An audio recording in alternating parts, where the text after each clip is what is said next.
bahwa rezeki dijamin Allah Subhanahu wa ta'ala. Garanti. Orang yang khawatir tentang rezekinya, itulah yang menyebabkan dia makan haram. Kenapa orang peniaga curang timbangan? Karena dia khawatir bila dia jujur maka timbangan ini membuat dia rugi. Makanya ada satu ayat bercerita tentang timbangan, takaran, kilogram. Apa kata Allah? Wailul lil mutaffifin. Celaka orang yang curang pada takaran timbangan. Alladzina idza talu 'alan nasi yastawfun. Kalau mereka menjadi pembeli, mereka ingin timbangan itu penuh, yastawfun, full. Wa idza kaluhum aw wazanuhum yukhsirun. Tapi manakala mereka yang menjual, mereka merugikan orang lain. Kenapa orang melakukan tindakan dosa, kejahatan? Semua hanya karena takut tidak makan. Peniaga takut tak makan. Orang-orang berbuat jahat karena takut tak makan, lalu dia jual barang orang lain, lalu dia mencuri, lalu dia makan haram, lalu dia melakukan perbuatan riswah, lalu dia melakukan perbuatan ghish, tipu, lalu dia melakukan. Maka yang kedua yang mesti diyakini adalah bahwa Allah menjamin garansi rezeki. Wa ma min dabbatin fil ardi, segala yang melata berjalan di atas muka bumi ini, illa 'alallahi rizquha, Allah menjamin rezekinya. Makanya dulu orang kafir musyrik jahiliyah, bila lahir anak perempuan mereka bunuh hidup-hidup. Makanya ada ayat Quran bercerita tentang anak yang perempuan dikubur hidup-hidup itu nanti akan ditanya. Wa idzal mau'udatu su'ilat, semua anak-anak perempuan yang dulu dikubur hidup-hidup akan ditanya, bi ayyi dzambin qutilat, kenapa kamu dibunuh wahai anak perempuan? Kenapa bapak kamu sampai hati menanam kamu ke dalam pasir panas hidup-hidup, padahal kamu baru saja bernafas melihat dunia? Maka saat itu mereka menjawab, karena bapak kami takut kami tidak makan. Apa kata Allah menjawab? Nahnu narzuqukum wa iyyakum, nahnu narzuquhum wa iyyakum. Jangankan makan anak-anak kamu itu, makan kamu pun kami yang memberi, kata Allah Subhanahu wa taala. Kamu takut anakmu tak makan lalu kamu bunuh, maka jangankan makan mereka, makan kamu pun kami yang memberi.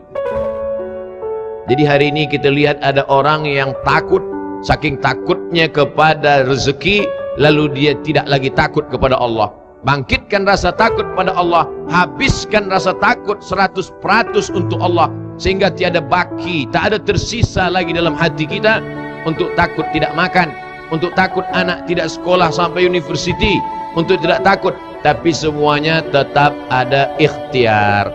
Ahlus sunnah wal jamaah ada namanya al-kasbu. Al-kasbu artinya usaha. Usaha dalam bahasa kita ikhtiar. Ikhtiar juga sudah dipakai dalam bahasa Arab, diambil dari bahasa Arab ikhtiar. Ikhtiar memilih. Mana ikhtiar artinya memilih antara pergi berusaha atau tidak, antara berniaga atau tidak. Maka menjadi polis adalah salah satu ikhtiar. Menjadi peniaga salah satu ikhtiar. Menjadi orang yang punya jawatan kekuasaan juga salah satu ikhtiar. Maka jangan sampai ikhtiar kita ini kita rosakkan hanya karena takut Allah tidak membagikan rezeki. Makanya kata Imam Al-Hasan Al-Basri dari kalangan tabi'in, sahabat Nabi, selepas sahabat Nabi tabi'in. Orang berjumpa dengan Nabi namanya sahabat Nabi. Selepas sahabat Nabi, orang yang berjumpa dengan sahabat Nabi namanya tabi'in. Selepas tabi'in itu ke bawah tabi'in. Sampailah kepada Imam Mazhab Hanafi, Maliki, Syafi'i, Hambali. Datanglah seorang tabi'in bernama Imam Al-Hasan Al-Basri. Apa kata Imam Al-Hasan Al-Basri? Alimtu anna rizqi la ya'khudhuhu ghairi fatma'anna qalbi. Alimtu anna rizqi, aku tahu bahwa rezekiku tidak mungkin diambil orang lain. Fatma'anna qalbi, maka hatiku pun menjadi yakin. Aku tahu bahwa rezekiku tak mungkin diambil orang lain, maka hatiku pun menjadi tenang. Bak kata orang Melayu, kal rezeki musang takkan diambil harimau. Kata-kata hikmah orang Melayu masuk ke dalam hati dan otak kepala kita. Rezeki musang tak akan mungkin diambil harimau. Harimau yang begitu hebat, dengan kukunya, dengan taringnya, dengan badannya yang besar, kalau menurut logika akal kita, maka habis rezeki itu semua diambil oleh harimau. Tapi apa yang terjadi?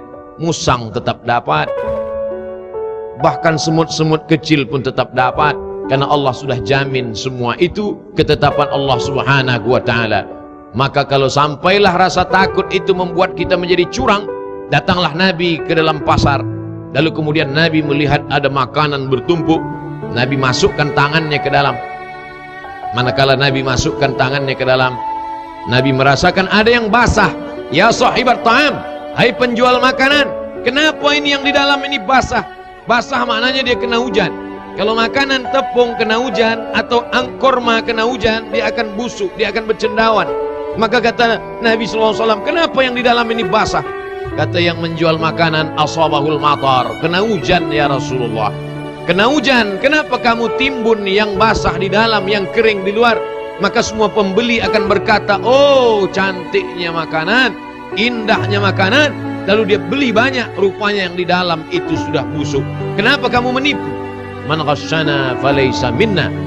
Siapa yang menipu bukan umat Muhammad sallallahu alaihi wasallam.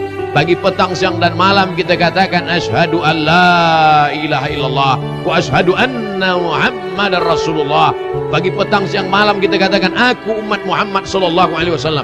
Tapi sebenarnya saat kita ghish, saat kita melakukan perbuatan itu, maka kita sedang berkata dengan perbuatan kita, bukan dengan lisan kita, bukan dengan cakap kita. Kita sedang berkata, aku bukan umat Muhammad sallallahu alaihi wasallam. Sedangkan umat Nabi Musa, umat Nabi Isa, umat Nabi Ibrahim ingin menjadi umat Muhammad sallallahu alaihi wasallam. Nanti di padang mahsyar, ketika yang pertama kali melalui masuk ke dalam surga adalah umat Muhammad sallallahu alaihi wasallam. Ribuan tahun lamanya mereka tegak di atas padang mahsyar, tapi yang pertama kali diberikan jalan adalah umat Muhammad sallallahu alaihi wasallam. Umat Ibrahim, umat Musa, umat Isa ingin menjadi umat Muhammad sallallahu alaihi wasallam. Tapi ada yang sudah menjadi umat Muhammad, keluar daripada kelompok umat Muhammad. Menjadi umat siapa? Umat iblis, umat syaitan. Na'udzubillah. Kita pertahankan, mudah-mudahan istiqamah kita sampai mati tetap menjadi umat Muhammad sallallahu alaihi wasallam. Allahumma jma'na ma'al habibil mustafa fi jannatikal ula. Ya Allah, satukan kami bersama Nabi Muhammad SAW dalam surga Jannatul Firdaus. Sampai akhir hayat kami berkata, asyhadu an la ilaha illallah wa asyhadu anna Muhammadan Rasulullah. Yang pertama, luruskan niat lillahi ta'ala. Yang kedua, jangan terkeluar dari umat Muhammad disebabkan perbuatan curang, disebabkan perbuatan ingkar, disebabkan perbuatan kerana takut rezeki tidak dapat, padahal rezeki sudah dijamin Allah Subhanahu wa ta'ala. Ada seorang ulama tasawuf, nama ilmunya tasawuf. Orang yang berilmu tasawuf itu disebut dengan sufi. Sufi. Lalu kemudian dia berjalan, namanya Ibrahim bin Adham. Ibrahim bin Adham berjalan menemui seorang sufi yang duduk di tepi jalan gurun pasir, tidak mencari rezeki, tidak mencari nafkah, tidak mencari makan, hanya berzikir saja mengingat Allah Subhanahu wa ta'ala. Datang Ibrahim bin Adham bertanya, hai fulan, ya, kenapa engkau tidak bekerja, berniaga, mencari, bertani, menanam korma, menanam anggur, kenapa engkau tetap duduk saja? Dia bacakan ayat Al-Quran, a'udzubillahi minasyaitonir rajim, wa ma min dabbatin fil ardi illa 'alallahi rizquha. Semua yang melata di atas muka bumi ini sudah dijamin Allah rezekinya. Wahai Ibrahim bin Adham, engkau tanyakan aku kenapa aku tidak berniaga, kenapa aku tidak mencari rezeki, kenapa aku tidak bertani? Itu jawabannya. Wa ma min dabbatin fil ardi, semua yang ada di atas muka bumi ini pasti dijamin Allah rezekinya. Kalau engkau tidak percaya, tengok, pandang ke atas pohon kurma. Lalu Ibrahim bin Adham pun melihat ke atas pohon kurma. Di atas pohon kurma itu ada seekor burung yang sayapnya patah. Seekor burung sayapnya patah. Dari sejak kecil sayapnya patah, tapi sampai besar dia tetap hidup di atas. Dari mana dia dapat cacing? Dari mana dia dapat anak ikan? Rupanya ada burung lain yang datang terbang mengantarkan cacing, mengantarkan anak ikan, mengantarkan sarang semut, mengantarkan makanan. Kalau kau tak percaya bahwa rezeki dijamin Allah, tuh, sedangkan seekor burung yang patah sayap saja tak mati karena dijamin Allah, apalagi aku yang dimuliakan karena aku adalah umat Muhammad sallallahu alaihi wasallam. Ibrahim bin Adham terdiam. Tapi setelah itu Ibrahim bin Adham menjawab, kata-kata engkau memang betul wahai sufi, tapi kau lupa hadis Nabi Muhammad SAW. Apa kata hadis Nabi? Al-yadul ulya khairum minal yadis sufla. Tangan yang di atas lebih mulia daripada tangan di bawah. Tangan yang memberi lebih mulia daripada yang menerima. Al-mu'ti, yang memberi, yang mengasih, lebih mulia daripada sa'il yang meminta-minta. Di atas ada 2 ekor burung, satu yang patahnya sayap menerima makanan, yang satu lagi terbang mencarikan makanan. Kenapa engkau lebih memilih menjadi burung yang patah sayap menunggu makanan? Kenapa engkau tidak mencari menjadi burung yang mencari makanan? Bukan hanya dia saja makan, bukan hanya anaknya saja makan, tapi dia juga memberikan burung yang patah sayap makanan-makanan. Maka saat itu juga dia berdiri dan merubah cara hidupnya, merubah cara berfikirnya. Itulah menunjukkan ayatnya sama, tapi boleh difahami dengan pemahaman yang berbeza antara orang alim dan orang yang lebih alim. Wa fawqa kulli dzi ilmin alim. Di atas yang berilmu masih lagi ada orang-orang yang berilmu.